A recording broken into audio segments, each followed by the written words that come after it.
Hello everyone.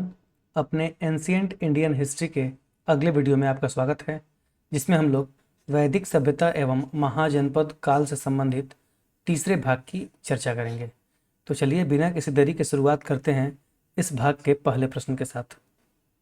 गोत्र व्यवस्था प्रचलन में कब आई? ऑप्शंस हैं ऋग्वैदिक काल में, उत्तर वैदिक काल में, महाकाव्य काल में या फिर सूत्र काल में। सबसे पहले हम गोत्र शब्द की बात करेंगे। अगर हम गोत्र शब्द के उल्लेख की बात करें तो इसका सबसे पहले उल्लेख ऋग्वेद में मिलता है। और हालांकि उस समय गोत्र शब्द का प्रयोग वैसे स्थान के लिए किया जाता था जहाँ पे लोगों की मवेशियाँ जो थी वह रहती थी, अर्थात गाय वगैरह जहाँ पे रहती थी उस स्थान को गोत्र कहा जाता था। लेकिन धीरे धीरे जब उत्तर वैदिक काल आया तो इसका मतलब किसी एक ही पुरुष से उत्पन्न वंश से लगाया जाने लगा और इस प्रकार गोत्र व्यवस्था प्रचलन में आई। तो सही आंसर क्या होगा? सही आंसर होगा ऑप्शन बी, उत्तर वैदिक काल में गोत्र व्यवस्था प्रचलन में आई। सुमेलित कीजिए। पहले कॉलम में ऋग्वैदिक कुछ शब्द दिए गए हैं और दूसरे कॉलम में वह किस लिए प्रयोग किए जाते थे उनके बारे में दिया गया है, जैसे संग्रहित्री, भागदूध, छता या फिर छत्री, अक्षवाप। और दूसरे कॉलम में कोषाध्यक्ष, कर संग्रहकर्ता, पांसे के खेल में राजा का सहायक तथा प्रतिहारी या फिर राजप्रसाद का रक्षक। अगर हम संग्रहित्री की बात करें तो संग्रहित्री का मतलब था कोषाध्यक्ष, जो राजकीय कोष का अध्यक्ष होता था उसे संग्रहित्री कहा जाता था। तो इसका मतलब ए का क्या हो जाएगा? ए का हो जाएगा पहला। उसे इसके बाद अगर भागदूत की बात करें तो भागदूत कर संग्रह करने वाले को कहा जाता था। तो बी का क्या होगा? बी का दूसरा। इसके अलावा छत्ता या फिर छत्री वैसे लोग थे जो कि प्रतिहारी या फिर राजप्रसाद के रक्षक थे और उसकी रक्षा करते थे। तो सी का क्या हो जाएगा? सी का हो जाएगा चौथा। इसके अलावा अक्षवाप का मतलब था जो पासे के खेल में राजा का सहायक होता था उसे अक्षवाप कहा जाता था। तो डी का क्या हो जाएगा? डी का हो जाएगा तीसरा। सही मैच क्या होगा? 1 2 4 3। तो इस प्रकार से अगर कुट की बात करें तो 1 2 4 3 पहले ऑप्शन में ही है, तो पहला ऑप्शन हमारा क्या हो जाएगा? सही हो जाएगा। इन सभी नामों को आप लोग ध्यान रखेंगे क्योंकि अक्सर इस तरह से एग्जाम में प्रश्न पूछे जाते हैं। आपसे मैच कराने के लिए पूछा जा सकता है या फिर केवल ये एक एक प्रश्न भी बनाए जा सकते हैं कि भाग दूध क्या था उस समय, अक्षवाप क्या था या फिर संग्रहित्री क्या थी। इस तरह से प्रश्न पूछे जा सकते हैं। आर्य सभ्यता में मनुष्य के जीवन के आयु के आरोही क्रमानुसार निम्नलिखित चरणों में से कौन सा विकल्प सही है? ऑप्शंस हैं ब्रह्मचर्य, गृहस्थ, वानप्रस्थ और संन्यास। दूसरा ऑप्शन है गृहस्थ, ब्रह्मचर्य, वानप्रस्थ और संन्यास। तीसरा है ब्रह्मचर्य, वानप्रस्थ, संन्यास और गृहस्थ। और चौथा है गृहस्थ, संन्यास, वानप्रस्थ और ब्रह्मचर्य। आपको बता दें कि वैदिक सभ्यता में आश्रम व्यवस्था का विकास हुआ और इसमें मनुष्य की आयु को 100 वर्ष माना गया और 25-25 वर्षों के अंतराल पे उसके आयु को 4 भागों में बांटा गया। सबसे पहला जो 0 से 25 साल तक का वर्ष था उसे ब्रह्मचर्य कहा गया। फिर 25 से लेके 50 वर्ष तक का जो समय था उसे गृहस्थ आश्रम कहा गया। फिर 50 से जो 75 साल तक था उसको वानप्रस्थ आश्रम में रखा गया और फिर 75 से 100 साल तक के बीच के टाइम पीरियड को संन्यास आश्रम के रूप में उल्लेखित किया गया। तो वही पूछा जा रहा है कि आरोही क्रम में घटते से बढ़ते में हमको अरेंज करना है। तो सबसे पहले क्या आ जाएगा? ब्रह्मचर्य आश्रम, फिर गृहस्थ आश्रम, फिर वानप्रस्थ आश्रम और उसके बाद संन्यास आश्रम। तो हमारा सही आंसर क्या होगा? सही आंसर होगा ऑप्शन ए, ब्रह्मचर्य, गृहस्थ, वानप्रस्थ और संन्यास। इसके टाइम पीरियड से भी प्रश्न पूछे जाते हैं। तो ब्रह्मचर्य कब से कब तक होगा? 0 से 25 साल तक। फिर गृहस्थ 25 साल से लेकर 50 साल तक के पीरियड को गृहस्थ आश्रम कहते हैं। और फिर 50 साल से लेकर 75 साल तक का जो मनुष्य का समय था उसको वानप्रस्थ आश्रम कहा गया और बाद में 75 से लेकर 100 साल तक के टाइम पीरियड को संन्यास आश्रम के अंतर्गत रखा गया। सुमेलित कीजिए। पहले कॉलम में आश्रम व्यवस्था का नाम दिया गया है और दूसरे कॉलम में वह कब से कब तक होते थे। सबसे पहले है ब्रह्मचर्य, फिर गृहस्थ, फिर वानप्रस्थ, उसके बाद संन्यास। इधर जन्म से 25 वर्ष, 25 से 50 वर्ष, 50 से 75 वर्ष और 75 से 100 वर्ष। तो मैंने पीछे ही बताया कि ब्रह्मचर्य आश्रम कब था? जीरो से अर्थात जन्म से लेकर 25 साल तक, वहीं गृहस्थ आश्रम 25 साल से लेकर 50 साल तक, और वानप्रस्थ आश्रम 50 साल से लेकर 75 साल तक, और संन्यास आश्रम 75 साल से लेकर 100 साल तक। सही मैच क्या होगा? ए का हो जाएगा पहला, बी का हो जाएगा दूसरा, सी का हो जाएगा तीसरा, और डी का हो जाएगा चौथा। तो सही आंसर क्या होगा? 1 2 3 4, अर्थात 4 3 2 1 नहीं होगा, 1 2 3 4 B is the right answer. निम्नलिखित में से कौन एक विवाह का प्रकार नहीं है? ऑप्शन है प्रजापत्य विवाह, पैशाच विवाह, आर्ष विवाह, या फिर दुर्गम विवाह। इस प्रश्न को करने से पहले हम जानते हैं कि वैदिक काल में कितने प्रकार के विवाह प्रचलित थे। तो बात करें वैदिक काल की तो उस समय कुल 8 प्रकार के विवाह प्रचलित थे, और नाम जानने से पहले इसका विभाजन जानते हैं। इन 8 प्रकार के विवाहों को 4-4 भागों में बांटा गया था, जिसमें कि पहले 4 विवाह शुभ विवाह कहलाते थे और आखिरी 4 विवाह अशुभ विवाह कहलाते थे। तो शुभ विवाह के अंतर्गत कौन आते थे उसको पहले जान लेते हैं। तो सबसे पहला था ब्रह्म विवाह, दूसरा था दैव विवाह, तीसरा था आर्ष विवाह, और चौथा था प्रजापत्य विवाह। इसके अलावा अशुभ विवाह के अंतर्गत जो पहला विवाह था वह था, इन 4 अशुभ विवाह में जो पहला था वह था असुर विवाह, दूसरा था गंधर्व विवाह, तीसरा था राक्षस विवाह, और चौथा था पिशाच विवाह। और इस विवाह में ब्रह्म विवाह सबसे उच्च कोटि का विवाह था, और सबसे आखिरी पिशाच विवाह सबसे निम्नतर विवाह था।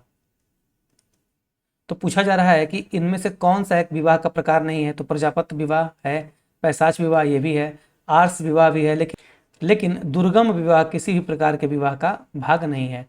तो सही आंसर क्या होगा? सही आंसर होगा ऑप्शन बी, केवल 4, अर्थात चौथा जो है दुर्गम वह विवाह का कोई प्रकार नहीं था। बाकी ये तीनों विवाह के प्रकार थे, और इन 8 नामों को भी आप लोग ध्यान रखेंगे, यहां से भी प्रश्न पूछे जा सकते हैं। निम्नलिखित में से कौन सुमेलित नहीं है? ऑप्शन हैं गंधर्व विवाह प्रणय विवाह कहते थे, राक्षस विवाह बलपूर्वक विवाह कहते थे, ब्रह्म विवाह सर्वोत्तम विवाह था, आर्ष विवाह निकृष्टतम विवाह था। तो सही आंसर क्या होगा? ऑप्शन डी, क्योंकि मैंने पीछे ही बताया कि सबसे निकृष्टतम जो विवाह था वह पिशाच विवाह था। तो इस हिसाब से D is the right answer.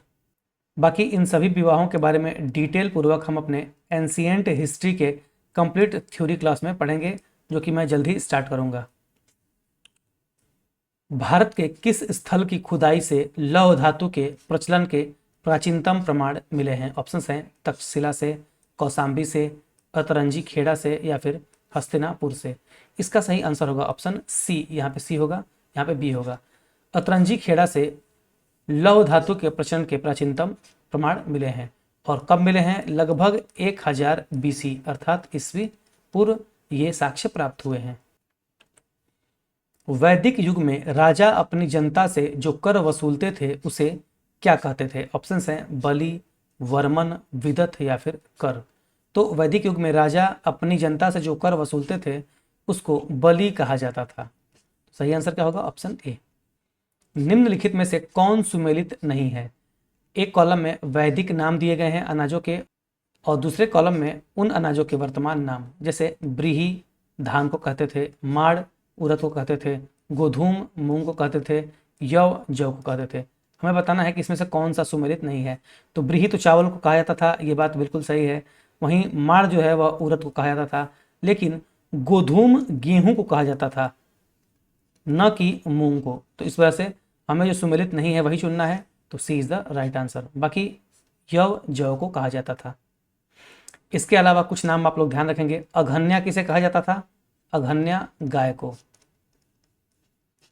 वेकनाट किसे कहा जाता था? तो सूदखोर को वेकनाट कहा जाता था। तो ये नाम भी आप लोग ध्यान रखेंगे। इसके अलावा पुरंदर किसे कहा जाता था? तो इंद्र देवता को पुरंदर कहा जाता था। ये कुछ नाम हैं जो कि आप लोग ध्यान रखेंगे, आगे और भी मिलेंगे जिनके बारे में हम लोग पढ़ते जाएंगे। व्यापार व्यवस्था में ऋण के लिए किस शब्द का प्रयोग किया गया है? ऑप्शन हैं शेष का, उसीत का, भड़करी का, या फिर इनमें से कोई नहीं। इसका सही आंसर होगा ऑप्शन बी, व्यापार व्यवस्था में ऋण के लिए कुसीद शब्द का प्रयोग किया गया है। और सूद लेने वालों के लिए क्या प्रयोग किया गया है? सूदखोर को वेकनाट कहा गया है। निम्नलिखित में से वह कौन सी दस्तकारी है जो आर्यों द्वारा व्यवहार में नहीं लाई गई थी? ऑप्शंस हैं मृदभांड या फिर पॉटरी, आभूषण, बढ़ईगिरी या फिर काष्ठकारिता, या फिर लोहार या फिर लोहारगिरी। इसका सही आंसर होगा ऑप्शन डी, लोहारगिरी आर्यों के द्वारा व्यवहार में उतनी नहीं लाई गई थी, क्योंकि लोहे का खोज ही उत्तर वैदिक काल में जाके हुआ और उसके 4 या 500 साल बाद इस सभ्यता का विनाश भी हो गया। बाकी मृदभांड पॉटरी निर्माण की कला उस समय होती थी। मैंने पिछले लेक्चर में बताया भी है कि PGW अर्थात पेंटेड ग्रे वेयर या फिर चित्रित धूसर मृदभांड जो थे उस समय की विशेषता थे। बाकी आभूषण का निर्माण भी किया जाता था। इसके लिए निष्क शब्द हम लोगों ने पढ़ा है, जो कि गले का हार होता था और बाद में यह पैसे का प्रतीक भी बन गया था। बाकी बढ़ईगिरी भी उस समय प्रचलित थी, लेकिन लोहार या फिर लोहारगिरी का कोई ऐसा साक्ष्य प्राप्त नहीं होता है। निम्नलिखित वैदिक देवताओं में से किसे उनका पुरोहित माना जाता था? ऑप्शन हैं अग्नि को, धोष को, बृहस्पति को या फिर इंद्र को। इस प्रश्न का सही आंसर होगा ऑप्शन बी, बृहस्पति को वैदिक देवताओं में पुरोहित माना गया है। बाकी अग्नि को ईश्वर और मनुष्य के बीच मध्यस्थ माना गया है और ऐसा माना जाता था कि अग्नि में जो भी हम आहुति देते हैं वह ईश्वर को प्राप्त होती है। इसके अलावा इंद्र को पुरंदर कहा गया है और इसे युद्ध का देवता भी कहा गया है। सुमेलित कीजिए। पहले कॉलम में यज्ञों का नाम दिया गया है और दूसरे कॉलम में दिया गया है कि वह किससे संबंधित है। सबसे पहला है राजसूय यज्ञ, फिर अश्वमेघ यज्ञ, फिर वाजपेय यज्ञ और उसके बाद अग्निष्टोम यज्ञ। इधर राजा के सिंहासन रोहण से संबंधित यज्ञ, राजनीतिक शक्ति बढ़ाने हेतु किया जाने वाला यज्ञ, शौर्य प्रदर्शन व प्रजा के मनोरंजनार्थ किया जाने वाला यज्ञ, और चौथा है देवताओं को प्रसन्न करने हेतु अग्नि को पशु बलि दिया जाने वाला एवं सोमरस का पान किया जाने वाला यज्ञ। सबसे पहले हम राजसूय यज्ञ की बात करेंगे। तो राजसूय यज्ञ जब राजा का राज्यारोहण होता था, अर्थात नया राजा जब सिंहासन पर बैठता था तो राजसूय यज्ञ किया जाता था। तो ए का क्या हो जाएगा? ए का हो जाएगा पहला। राजा के सिंहासन रोहण से संबंधित यज्ञ था राजसूय यज्ञ। दूसरा है अश्वमेघ यज्ञ। तो अश्वमेघ यज्ञ राजनीतिक शक्ति बढ़ाने हेतु किया जाने वाला यज्ञ था। तो बी का क्या होगा? बी का होगा दूसरा। आपने पढ़ा भी था कि श्री राम जी ने भी ये अश्वमेघ यज्ञ किया था और इसके अंतर्गत क्या किया जाता था कि एक घोड़े को विचरण करने के लिए छोड़ दिया जाता था और जिस राज्य से भी वह घोड़ा होकर जाता था उस राज्य को उस राजा के अधीन मान लिया जाता था। अगर वह राज्य इस घोड़े को पकड़ता था तो उसको उस राजा से युद्ध करना पड़ता था और उसके बाद जो भी निर्णय होता था और जो राजा विजयी होता था वह शक्तिशाली माना जाता था। तीसरा है वाजपेय यज्ञ। तो वाजपेय यज्ञ राजा सौर प्रदर्शन व प्रजा के मनोरंजन के लिए करते थे। तो सी का क्या हो जाएगा? सी का हो जाएगा तीसरा। इसके अलावा एक अग्निष्टोम यज्ञ भी था जो कि देवताओं को प्रसन्न करने के लिए किया जाता था। तो डी का क्या हो जाएगा? डी का हो जाएगा चौथा। सही आंसर क्या होगा? 1 2 3 4। 1 2 3 4 नहीं है, गलत हो जाएगा। 1 2 3 4 नहीं है, गलत हो जाएगा। 3 4 2 1 गलत हो जाएगा। 4 3 2 1 इसमें भी नहीं है तो ये भी गलत हो जाएगा। यहाँ पे ऑप्शंस में छूट गया है, होना चाहिए 1 2 3 और 4। सही मैच यही होगा। किसी एक को बना लेते हैं, इसी को बना लेते हैं। 1 2 3 और 4। न्याय दर्शन को प्रचारित किया था। ऑप्शंस हैं चारवाक ने, कपिल ने, गौतम ने या फिर जैमिनी ने। तो वैदिक काल में कुल 6 भारतीय दर्शन प्रमुख थे जिनकी चर्चा हम यहाँ पे करेंगे। उससे पहले न्याय दर्शन को प्रचारित किया गया था किसके द्वारा? तो सही आंसर होगा गौतम के द्वारा। सी इज द राइट आंसर, यहाँ पे सी होगा। गौतम ऋषि ने न्याय दर्शन को प्रचारित किया था। इसके अलावा अगर भारतीय दर्शन के प्रमुख 6 दर्शनों की बात करें तो पहला न्याय दर्शन, जिसको कि अभी हम लोगों ने पढ़ा कि गौतम ऋषि ने दिया था। दूसरा था सांख्य दर्शन, जिसको कि कपिल ने दिया था, कपिल मुनि ने। फिर तीसरा है योग दर्शन और इसको पतंजलि ने दिया था। फिर चौथा है वैशेषिक दर्शन, जिसको कि कणाद ने दिया था। फिर पांचवा है वेदांत दर्शन, जिसको कि बदरायण ने दिया था। और अंत में छठा है मीमांसा, जिसको कि जैमिनी ने दिया था। तो ये 6 नाम काफ़ी ज़्यादा इंपॉर्टेंट है और अक्सर एग्जाम में पूछे जाते हैं, तो आप लोग इसको ध्यान रखेंगे। इसके अलावा चरवाक के भी दर्शन हैं, जिसको कि चरवाक दर्शन कहा जाता है। और इसके अलावा जैन और बौद्ध ग्रंथों के भी कई दर्शन प्राप्त होते हैं, लेकिन 6 भारतीय दर्शन ही प्रमुख हैं, इसको ध्यान रखेंगे। सांख्य, योग, न्याय, वैशेषिक, मीमांसा एवं वेदांत, इन 6 भिन्न भारतीय दर्शनों का स्पष्ट रूप से अभिव्यक्ति कब हुई? ऑप्शन है वैदिक युग में, कुषाण युग में, गुप्त युग में या फिर मौर्य युग में। सही आंसर होगा ऑप्शन ए, वैदिक युग में ही इन 6 दर्शनों की अभिव्यक्ति हुई थी। वैशेषिक दर्शन के प्रतिपादक कौन है? ऑप्शन है कपिल मुनि, उलूक कणाद, अक्षपाद गौतम या फिर पतंजलि। इसका सही आंसर होगा ऑप्शन बी, उलूक कणाद, यहाँ पे बी होगा। बाकी कपिल मुनि के द्वारा जो दिया गया दर्शन है वह कौन सा है? वो उन्होंने सांख्य दर्शन दिया था। इसके अलावा गौतम ऋषि ने न्याय दर्शन दिया था और पतंजलि ने योग दर्शन दिया था। किन 3 वेदों को संयुक्त रूप से वेद त्रयी कहा जाता है? ऑप्शन हैं ऋग्वेद, यजुर्वेद, अथर्ववेद, ऋग्वेद, सामवेद, अथर्ववेद, ऋग्वेद, सामवेद, यजुर्वेद या फिर यजुर्वेद, सामवेद और अथर्ववेद को। तो वेद त्रयी के अंतर्गत 3 वेद आते हैं। वैसे तो कुल टोटल 4 वेद हैं, लेकिन वेद त्रयी के अंतर्गत 3 वेदों को रखा गया है। इसमें अथर्ववेद को नहीं रखा गया है, तो जिसमें अथर्ववेद है वो गलत हो जाएगा। ये गलत, ये गलत, ये गलत। सही आंसर क्या होगा? ऑप्शन सी, ऋग्वेद, सामवेद और यजुर्वेद को वेद त्रयी के नाम से जाना जाता है। 6ठी शताब्दी ईस्वी पूर्व का मत्स्य महाजनपद स्थित था। ऑप्शन हैं पश्चिमी उत्तर प्रदेश में, राजस्थान में, बुंदेलखंड में या फिर रुहेलखंड में। इसका सही आंसर होगा ऑप्शन बी, मत्स्य महाजनपद राजस्थान में स्थित था। और अगर बात करें मत्स्य महाजनपद की राजधानी की, तो इसकी राजधानी थी विराटनगर। अक्सर महाजनपद की राजधानियों के बारे में पूछा जाता है, तो इसको भी आप लोग ध्यान रखेंगे। उज्जैन का प्राचीनतम नाम क्या था? ऑप्शन हैं तक्षशिला, अवंतिका, इंद्रप्रस्थ या फिर इनमें से कोई नहीं। इसका सही आंसर होगा ऑप्शन बी, यहाँ पे बी होगा, अवंतिका उज्जैन का प्राचीनतम नाम था। निम्न में से कौन सा एक बौद्ध ग्रंथ 16 महाजनपदों का उल्लेख करता है? ऑप्शन हैं अगुंतर निकाय, संयुक्त निकाय, मध्यम निकाय या फिर दीर्घ निकाय। इसका सही आंसर होगा ऑप्शन ए, अगुंतर निकाय एक ऐसा बौद्ध ग्रंथ है जिसमें 16 महाजनपदों के बारे में उल्लेख किया गया है।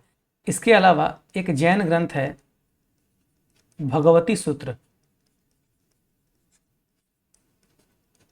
इसमें भी 16 महाजनपदों का उल्लेख मिलता है। तो आपको ये दोनों नाम याद रखना है, जैन ग्रंथ भगवती सूत्र और बौद्ध ग्रंथ अगुंतर निकाय में सबसे पहले 16 महाजनपदों का उल्लेख प्राप्त होता है। 16 महाजनपदों के युग में मथुरा इनमें से किसकी राजधानी थी? ऑप्शन हैं वज्जी संघ की, काशी संघ की, वत्स संघ की या फिर सुरसेन की। इसका सही आंसर होगा ऑप्शन डी, मथुरा सुरसेन महाजनपद की राजधानी थी और यह कहाँ पे थी? उत्तर प्रदेश में। आपको कमेंट बताना है कि ऐसे कितने महाजनपद थे जो स्पेशली बिहार के लिए तैयारी कर रहे हैं, बीपीएससी वगैरह के लिए, वो बताएंगे कि बिहार में कितने महाजनपद थे जो कि स्थित थे। इसके अलावा उत्तर प्रदेश वाले ये बताएंगे कि उत्तर प्रदेश में कितने महाजनपद स्थित थे। वैसे ही राजस्थान वाले बताएंगे कि राजस्थान में कितने महाजनपद स्थित थे। एमपी वाले भी बता सकते हैं कि एमपी में कितने महाजनपद स्थित थे और साउथ में कितने महाजनपद स्थित थे। आपको कमेंट बॉक्स में बताना है, क्योंकि स्टेट स्पेसिफिक भी कभी कभी प्रश्न पूछ लिया जाता है कि कितने महाजनपद थे जो कि यूपी में स्थित थे, कितने महाजनपद थे जो बिहार में स्थित थे। इस तरह के प्रश्न अक्सर अब पूछे जा रहे हैं, तो इसको आप लोग कमेंट बॉक्स में बताएंगे। चंपा किस महाजनपद की राजधानी थी? ऑप्शन हैं मगध की, कौशल की, वज्जी की या फिर अंग की। सही आंसर होगा ऑप्शन डी, अंग की राजधानी चंपा थी।